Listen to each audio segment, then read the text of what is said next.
సేవలు ఉన్నాయి. సగం షిఫ్ట్ లో 2 ట్రిప్పులు చేస్తారు, మొత్తం డ్యూటీ టైం అయిపోతుంది, 3వ డ్యూటీ టైం.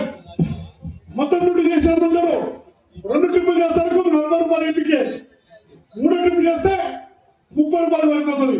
ఎవరి కారణం? ట్రాఫిక్ లేని టైంలో బస్సులు తిప్పడము, డీజిల్ ఖర్చు రాకపోవడము, ప్రజలకు సౌకర్యంగా లేకపోవడము, కార్మికులకు ఇబ్బంది పెట్టడము. వాస్తవం కదా? ఎవరు బాధ్యత దీనికి?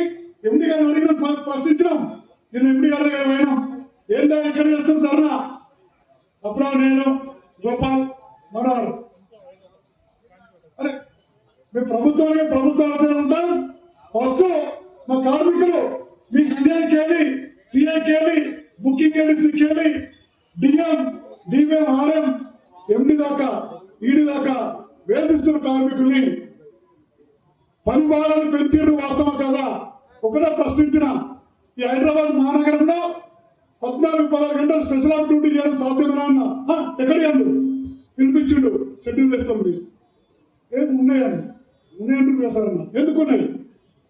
క్రూ లేకుంటే 16 గంటలు చెప్పి సంవత్సరం డ్యూటీ సిటీలా ఏమైనా అయితే ప్రజలకు ఏమైనా నేను అడిగికి వస్తా అంటే ఎంత చీప్గా మాట్లాడిందంటే, నువ్వు అట్లా వద్దంటే అవుట్ సోర్సింగ్ తీసుకుంటా కండక్టర్ని.